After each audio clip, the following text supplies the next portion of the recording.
Okay, we'll open up for questions. It was a hell of a game, huh? Les, when did you guys make the decision to bring Cam onto the field? Is that something you had considered all year, and how much did it help the offense? It helped, I thought, tremendously. I thought that he brought energy to it. I thought that there was I think Brandon Harris, seeing Cam and listening and getting instruction, not even so much what was said, but how it was said, just made a tremendous difference to him and his approach. So, and then what we needed to have happen in this game to improve, we needed to have our quarterback play. And I think our quarterback played extremely well. I shouldn't say extremely well. He took a stride, certainly. But that's what we needed to have him do to have victory today. And I think Cam being down was just exactly the right thing. When did you guys decide to do that? Was that something you considered at any point during the season when you guys? Yeah, we did. The question is how much do you get from the press box without him there? It's the opportunity for his eyes to see it from the field or his eyes to see it from the press box. I think we found tonight that maybe his energy and the things that he did on the sideline were very probably the difference. That was something he had done in his pro days as well. Did he come to you and say, let's try this? To be very honest with you, Brandon Harris kind of asked for it, and it really kind of put it back on the table, in my opinion. And we have thought to it, and Cam was, I'll go either way you want to go. And but he had been very comfortable on the sideline in the NFL, and I enjoyed him on the sideline, except his high five. It hurts. He got these big old paws. And shit, you got to watch out. So, yeah, fun.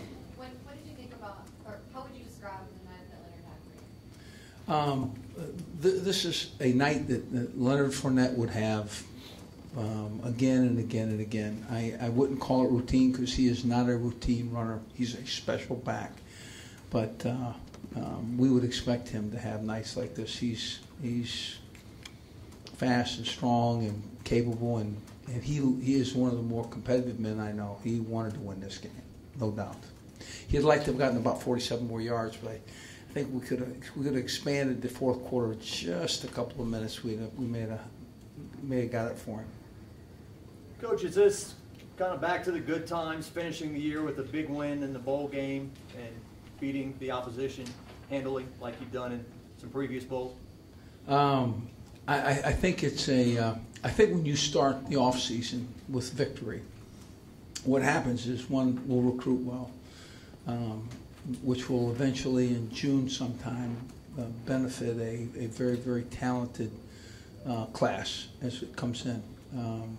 I think what will happen in spring ball and in our off season, they'll start pointing, towards that, college playoffs, and that's really where we want to be.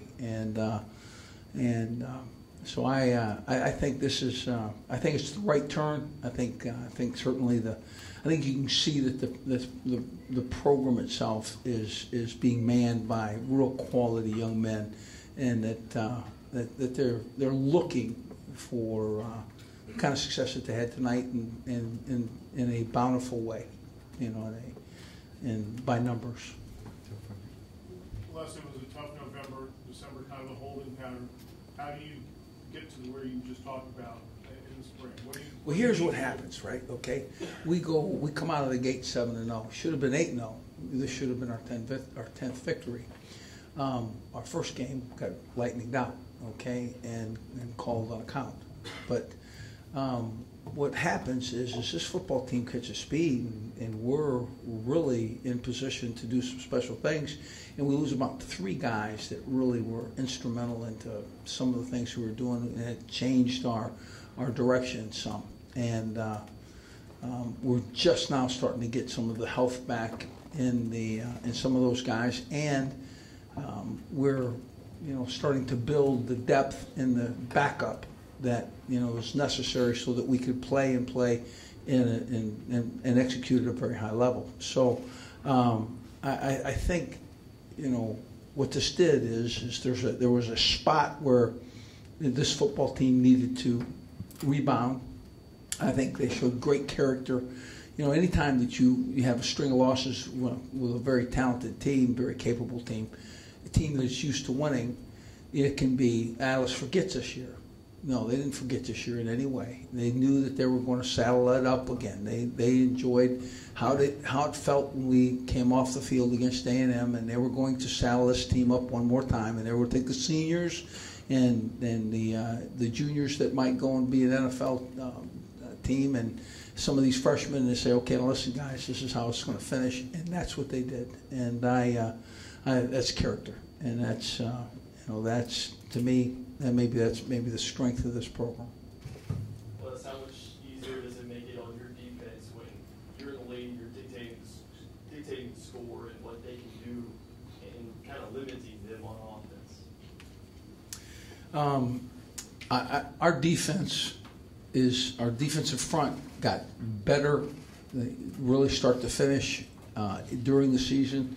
I think Ed Ogeron made a tremendous difference there. I think Kevin Steele put him in the right spots, understood how to attack certain things, and if we gotten the sacks that we were capable of getting today, it statistically could have been way different. But again, I think that Kevin Steele also had a very significant impact on the structure of this defense.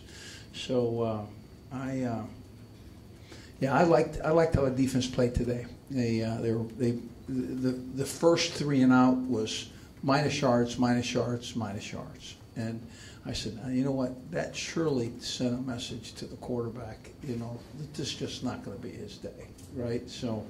But again, before I go much further, I think at Texas Tech, I think this Kingsbury is a really good football coach, and I think he's doing some really special things. I think he's got energy, and I like him, and I think we beat a good football team today. I mean, they throw it at the start of practice, in the middle of practice, and at the end of practice. And then, when they decide to go just a little longer, they throw it some more. So I like that. I liked how they sling it around.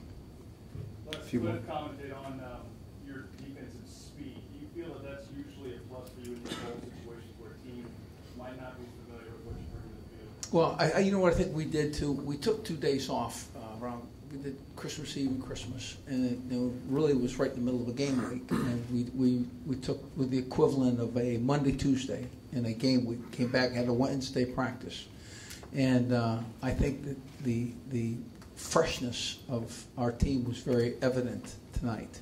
I think they showed speed. And guys like Arden Key is a spectacular athlete at that spot. That end that can come around the edge and chase you down.